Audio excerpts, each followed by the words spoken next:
Hi ಎಲ್ರಿಗೂ ನಮಸ್ಕಾರ. ದಿನಕ್ಕೊಂದು ಕಥೆಯಲ್ಲಿ ಇವತ್ತಿನ ಕತೆ ಮೊಸಳೆ ಮತ್ತು ನರಿ. ಒಮ್ಮೆ ಒಂದು ನದಿಯಲ್ಲಿ ಒಂದು ಮೊಸಳೆ ವಾಸವಾಗಿತ್ತು. ಅದ್ರ ಜೊತೆ ಏಡಿಯೊಂದು ಸ್ನೇಹಿತ ಆಗಿ ಇತ್ತು. ಒಂದು ದಿನ ಮೊಸಳೆಗೆ ತುಂಬ ಹಸುವಾಗಿತ್ತು. ಏಡಿಯನ್ನು ಕರೆದು ಹೋಗಿ ನರಿಯನ್ನು ಕರೆದುಕೊಂಡು ಬಾ ಅಂತ ಹೇಳುತ್ತೆ. ನಾನು ಇಲ್ಲೇ ಹೂವೆಲ್ಲ ಹಾಕ್ಕೊಂಡು ಸತ್ತಂತೆ ನಟಿಸ್ತೀನಿ ಅಂತ ಹೇಳುತ್ತೆ. ಏಡಿ ಹೋಗಿ ನರಿಯನ್ನು ಪಾಯದಿಂದ ಕರೆದುಕೊಂಡು ಬರುತ್ತೆ. ಆದರೆ ನರಿಗೆ ನದಿ ಹತ್ರ ಬಂದಿದ್ದ ತಕ್ಷಣ ಗೊತ್ತಾಗತ್ತೆ ಮೊಸಳೆ ಇದೆ ಅಂತ. ತಕ್ಷಣ ಏನು ಮಾಡುತ್ತೆ, ನರಿ ಬುದ್ಧಿವಂತಿಕೆ ಉಪಯೋಗಿಸಿ ನಮ್ಮೂರಿನಲ್ಲಿ ಮೊಸಳೆಗಳು ಸತ್ತರೆ ಬಾಲವನ್ನು ಅಲ್ಲಾಡಿಸುತ್ತೆ ಅಂತ ಹೇಳುತ್ತೆ. ಇದನ್ನು ಕೇಳಿಸ್ಕೊಂಡ ಮೊಸಳೆ ತನ್ನ ಬಾಲವನ್ನು ಅಲ್ಲಾಡಿಸೋದಕ್ಕೆ ಶುರು ಮಾಡುತ್ತೆ. ನರಿಗೆ ಗೊತ್ತಾಗುತ್ತೆ, ತಪ್ಪಿಸ್ಕೊಂಡು ಓಡೋಗುತ್ತೆ. ಮತ್ತೆ ಮೊಸಳೆ ಏಡಿಯನ್ನು ಕರೆದು ಹೇಳುತ್ತೆ, ದಯವಿಟ್ಟು ಹೇಗಾದರೂ ಮಾಡಿ ನರಿಯನ್ನು ಕರ್ಕೊಂಡು ಬಾ ಅಂತ.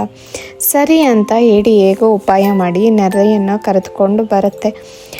ನರಿ ನೀರಿಗೆ ಕಾಲಿಟ್ಟಿದ ತಕ್ಷಣ ಮೊಸಳೆ ಬಾಯನ್ನು ಹಾಕುತ್ತೆ. ನರಿಗೆ ಏನೂ ಆಗ್ತಾ ಇದೆ ಅಂತ ಗೊತ್ತಾಗುತ್ತೆ. ನೀನೇಕೆ ಮರದ ದಂಡೆಗೆ ಬಾಯಿ ಹಾಕಿದೀಯಾ, ನಾನು ನೀರಿನ ಹೊರಗೆ ಇದ್ದೀನಿ ಅಂತ ಉಪಾಯದಿಂದ ಹೇಳುತ್ತೆ. ಮೊಸಳೆ ಉತ್ತರ ಕೊಡೋಕ್ಕೆ ಅಂತ ಬಾಯಿ ತೆಗೆಯುತ್ತೆ. ಅಷ್ಟರಲ್ಲಿ ನರಿ ತಪ್ಪಿಸ್ಕೊಂಡು ಓಡಿ ಹೋಗುತ್ತೆ.